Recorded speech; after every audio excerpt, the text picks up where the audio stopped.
Hay una voz importante que debe ser escuchada.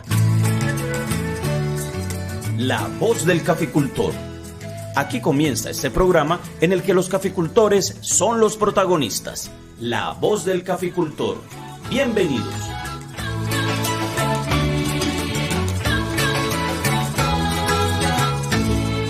Bueno, un saludo muy especial a toda la audiencia, a los caficultores de los distintos municipios del suroeste de Antioquia y los demás que nos escuchan a través de los medios digitales. Faltan pocos días para las elecciones cafeteras del próximo 11 de septiembre, donde los productores escogerán las personas que los representarán en los comités municipales y también el comité departamental de cafeteros. Quiero básicamente los próximos días compartir con ustedes algunos segmentos de las intervenciones que hemos tenido durante los últimos meses, los últimos años, en distintos espacios y bueno, reiterarles el compromiso a los caficultores de tener el apoyo mayoritario de los productores que decidan, y esperamos que lo hagan masivamente, que decidan votar el próximo 11 de septiembre. Nos comprometemos a representarlos de la mejor manera, con ese criterio, ese fundamento técnico y objetivo y también de forma propositiva. Pero cobra gran relevancia en estos momentos de incertidumbre, de crisis en el sector cafetero, poder tener representantes que tengan la capacidad de profundizar en el análisis y la exposición de los temas que interesan a los productores.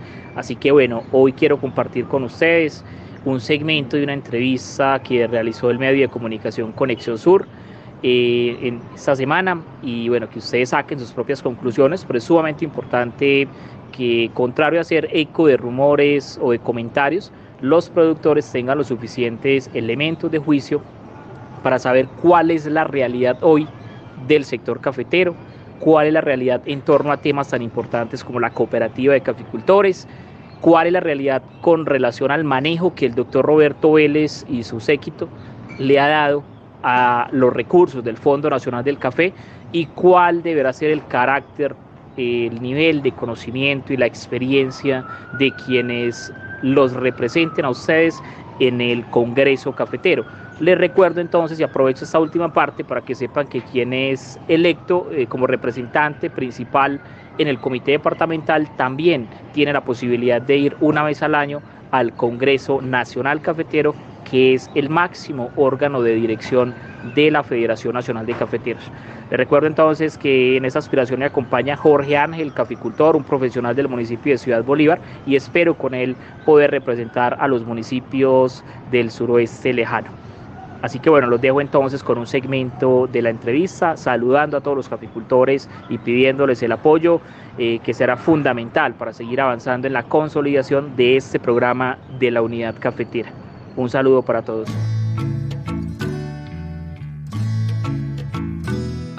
Bueno, Alexander, vamos a empezar entonces de lleno en la materia, y el objetivo de esta primera parte de la entrevista es hablar de ese contexto histórico por demás en torno a lo que ha sido la cooperativa de caficultores de Andes en estos 2, tal vez 3 últimos años, ese proceso de liquidación, resolución que se expidió en primera instancia para una intervención en 2019, en noviembre de 2019. Desde ese momento, incluso desde antes, que venían ustedes ya advirtiéndolo, pues se ha venido trabajando con denuedo para tratar de rescatar a la entidad. Hagamos un poquito de historia al respecto. Alexander, bienvenido nuevamente.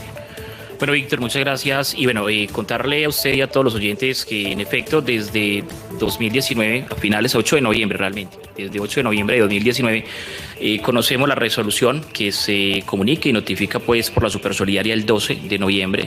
Recuerdo bien esa fecha porque recibimos al doctor Rebollo en aquella ocasión con un plantón en el Parque Principal de Andes, y fuimos bastante claros en expresarle la necesidad de generar, digámoslo, la suficiente comunicación y que fuese transparente su administración, con el propósito de poder, digámoslo, hacer viable la cooperativa nuevamente, que era lo que se pensaba en aquel momento, y era por lo que pues muchos, digámoslo, pues queríamos seguir trabajando. Y usted ya lo menciona, de manera pues anterior a esa fecha, pues trabajamos por evidenciar y pues denunciar las irregularidades, particularmente de la Junta de Vigilancia, pues más que decirlo, pues están las constancias del trabajo que hicimos previo pues a esa notificación de esa intervención subvención. Y ya pues están los 2 años del doctor Rebollo, donde el primer año, digámoslo, pues existió algún tipo de comunicación, pero el último año pues lamentablemente fue nula o muy poca la comunicación, o no la que correspondía para el proceso pues que se pretendía y en el cual muchos confiamos, y lamentablemente pues luego ya tuvimos la noticia pues de la liquidación en este 2022. Es apresurado pensar que tal vez ese era el objetivo primario del arribo del señor Rebollo, es decir, plantear como la necesidad de este señor de llegar a liquidar, toda vez que el argumento que después esbozó para justificar el que la cooperativa tenía que ir a liquidación era que los caficultores, al menos muchos, 700 si mal no estoy, no habían querido pagar sus contratos de café a futuro. ¿Cuán cierto será? Bueno, lo primero sería entrar en el plano de la especulación. No podremos nosotros saber si desde el principio era un plan, o sea, no podemos pues afirmar eso ni demostrarlo. Lo que sí podemos es ya hoy conocer los hechos y evaluarlos, ¿cierto? Y evaluando los hechos sí resulta bastante extraño, digámoslo, cómo terminó el proceso. Cuando en principio, digámoslo, por allá por 2020 se hablaba de un plan de recuperación de la empresa. Ya en 2021 se hablaba era de un acuerdo con acreedores, ¿cierto? A principios de 2021 el acuerdo con acreedores. No obstante, termina el doctor Rebollo tomando una serie de decisiones que llevan a la cooperativa es por la vía de la liquidación. Y extrañamente, y eso sí hay que decirlo con toda claridad, Víctor, es en esta cooperativa en el que se le da un trato diferente en la forma como se contabilizaron los futuros. Y eso es importante que toda la audiencia y pues quienes nos ven a través de los distintos medios, radio y pues medios digitales lo sepan. De las demás cooperativas de caficultores que tienen futuros, en la única donde se reconoció como una pérdida del ejercicio 2021 fue en Andes, lo cual incrementó las pérdidas en más de 140.000 millones de pesos, con una serie de irregularidades que hoy podemos demostrar que claramente pues denotan que aquí hay algo pues extraño, que aquí hay una situación anómala e irregular, y que además el principal argumento que hoy podemos repetir con toda, digámoslo, claridad es que la cooperativa de Andes se lleva a la liquidación de forma irregular, llevando a cabo un procedimiento que fue antitécnico y antijurídico, y es un argumento que ya hoy podemos demostrar, ya está en conocimiento, digámoslo, de manera extraoficial en la Supersolidaria, y próximamente lo formalizaremos. Pero esto sí ya nos lleva a pensar, bueno, el doctor Rebollo, que concluye este informe, ¿cierto?, que la cooperativa no era viable por los futuros, y hoy está trabajando con la federación. Hoy está trabajando con la federación y ya nos dimos cuenta que la federación trata de forma desigual, o al menos a esta cooperativa la está discriminando y a sus asociados, porque hay casos ya que mismos empleados de la federación están dando a conocer, y menciono este dato pues como para que no quede en el aire la afirmación que estoy haciendo. El doctor Jaramillo el pasado viernes en el municipio de Ciudad Bolívar, viernes 19, ¿cierto?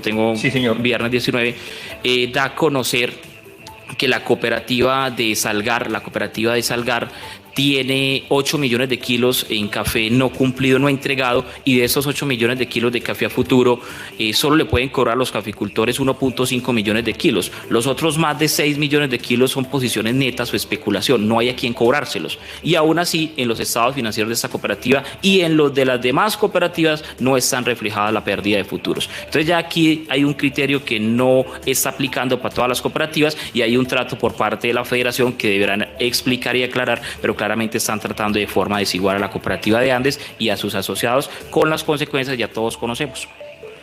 Alexander, desde esa primera intervención había ciertos temores, había ciertos miedos, por decirlo de alguna manera, frente a ese proceso que se llevaría a cabo. Posteriormente, pues hubo una serie de acercamientos que, como usted bien lo reseñan, mostraban tal vez un futuro promisorio. Al final, eso desencadenó en algo que generó mucha inconformidad, porque los caficultores empezaron a sentir que la responsabilidad era de ellos ante los señalamientos que se estaban haciendo desde la intervención en ese momento. Hoy por hoy, esa situación del no cumplimiento de los contratos de café a futuro, ¿cómo está? Sí, efectivamente había una salida posible, había una alternativa de negociación que vinculara variables como tiempo de cumplimiento, ciertos estándares en los intereses para los precios y demás factores que, bueno, pues atañen a este tipo de dinámicas contractuales. Bueno, eso también hay que explicarlo con claridad. Cada vez que haya voluntad, esto es un contrato. O sea, es un contrato que está firmado, al menos en el caso de asociados y cooperativa. Aquí sí existe contrato, a diferencia de otras cooperativas. Mencioné el caso de Salgar, sí, pero bueno, habrá que mencionar el de Antioquia y otras cooperativas donde no hay a quien cobrarle esos futuros. Pero además esto es lo más grave. No existe un contrato formal, y eso hay que decirlo porque es un hecho. Eso no se lo inventa Alexander Taborda. No existe un contrato formal y más que el contrato, un título valor que, digamos, lo preste mérito ejecutivo entre la cooperativa, y sé que no es solo en Andes, sino en otras cooperativas, y la Federación Nacional de Cafeteros. Entonces, ¿qué significa esto? Que primero hay que aclarar realmente la situación con la federación. De hecho, la posibilidad que hoy tiene la cooperativa de salvarse es la reexpresión de los estados financieros, sacando la deuda de futuros, ¿cierto?, que se reconoció de forma irregular y antitécnica, pero también otras, ¿cierto? Y en eso nosotros, digamos, lo hemos sido muy serios. De hecho, aquí tenemos unos documentos, Víctor, son básicamente las objeciones que presentamos. Esta es la objeción que presentamos a la creencia de federación, porque eso es un proceso, digamos, lo que está reglamentado y está normado en la liquidación. O sea, cuando hay una calificación de acreedores y básicamente las deudas se gradúan, donde los acreedores van, presentan sus títulos valor y hacen exigible pues el pago de su obligación. Cuando la federación se presenta, nos dimos cuenta que no existía un contrato, ¿cierto? No hay un pagaré. De hecho, mandaron pues un documento que no llena los requisitos, y lo peor, nos dimos cuenta que a esta cooperativa le estaban cobrando no solamente los futuros en un 100%, sino con unas multas de más del 30%, y multas sobre contratos que no se han vencido, se vencen en diciembre de 2022. O sea, fue un cocinado pues totalmente arbitrario que no tiene ninguna justificación y que también da pie a inferir o a tener ya hoy la duda si se hizo de mala fe. Sí. O sea, ¿qué pretensión tenían con aumentar la deuda? Pero esto es lo peor. La cooperativa con los caficultores, donde sí hay contratos, donde está obligado cualquier administrador a reconocer esos títulos, valor y a contabilizarlos, no los contabilizó de forma correcta. O sea, que de aquí para arriba a favor de la federación se contabilizó y todo, y coñapa y todo, ¿cierto? Sin que exista pues un título valor y ni siquiera una costumbre mercantil, porque las costumbres mercantiles no las decreta una persona, sino que son las cámaras de comercio, y ese tipo de negocios no están dentro de las costumbres mercantiles. Hay que aclararlo también, nos tomamos el trabajo de indagar. Y entre la cooperativa y los asociados, que sí hay contratos, eso se castigaron, y el doctor Rebollo dijo, no, eso no es cobrable, esto no se puede, eso hay que castigarlo o esto hay que demandar, ¿cierto? Así, sin un proceso previo, de manera arbitraria y también antitécnica. Y queda claro cuando uno conoce el accionar de la cooperativa durante esos 2 años de intervención, o al menos es lo que podría esbozar, lo que podría pensar. Unidad Cafetera, perfecto. Además, candidato a las elecciones cafeteras por la circunscripción número 1 al Comité Departamental de Cafeteros. Alex, ¿qué viene entonces ahora? ¿Qué le van a pedir a los asociados de la cooperativa? Bueno, lo primero que los asociados tengan claro, y este segmento, toda la entrevista ha sido importante, pero sí me parece que este segmento sea de especial interés y atención por parte de la audiencia, pero particularmente los asociados. Tengan claro estas cifras. La federación le está reclamando a la cooperativa, sin un título valor, pues sin un contrato, con todas las legalidades que exige pues la norma, 11 millones de kilos de café, ¿cierto? Pero los asociados a la vez a la cooperativa le debemos 20 millones de kilos. Es decir, que indistintamente de cómo cuadremos ahora o más adelante por la vía del acuerdo o la vía judicial con la Federación Nacional de Cafeteros, nosotros los asociados sí tenemos un contrato que sí es exigible y sí presta mérito ejecutivo. Por eso pues hay que buscar hay que cumplirlo, encontrando pues los mecanismos y pues los acuerdos, ¿cierto? Las condiciones justas y equilibradas, pero hay que cumplirlo. Y lo otro que es muy importante es entonces saber que los asociados podemos, en la medida que conozcamos estos hechos, estos detalles, ¿cierto? Y no hagamos eco de rumores, poder ayudar a salvar la cooperativa. Que la información sea oficial, es decir, yo no les estoy pidiendo que me crean a mí, vayan a la cooperativa, infórmense con el equipo del doctor William, porque lo que sí le voy a pedir, digamos, a los caficultores de aquí en adelante, y principalmente a los que están aspirando al comité municipal o departamental, es que podamos dar opiniones y valoraciones, pero basados en los hechos, en documentos, porque distorsionar hoy la información sobre este proceso va a dañarlo, va a afectarlo, ¿cierto? Y es una situación compleja, o sea, no nos estamos refiriendo a cualquier cosa, es salvar una cooperativa después de todo lo que nos ha pasado, es poder aclarar cuál es el trato que nos está dando la Federación Nacional de Cafeteros, que debe ser una institución seria, de manera tal que el debate debe ser serio, debe ser con altura. Entonces la petición es inclusive a los contradictores, a los que están en la otra campaña, cuando hablemos de la cooperativa, seamos lo suficientemente serios para dar datos concretos, cifras concretas y decir toda la verdad, no verdades a medias, ¿cierto? Porque eso lo que hace es distorsionar pues todo el escenario y lo que hace pues es generar más desconfianza, y lo que buscamos es recuperar la confianza de los asociados, que los que tenemos deudas y compromisos, obviamente eso incluye a los que tienen futuros, pues puedan, digamos, generar un acuerdo que le ayude a la cooperativa a recuperarse, y de esa manera podamos salvar el interés no de unos cuantos, sino de al menos la mayoría de esos 3.880 asociados, Víctor.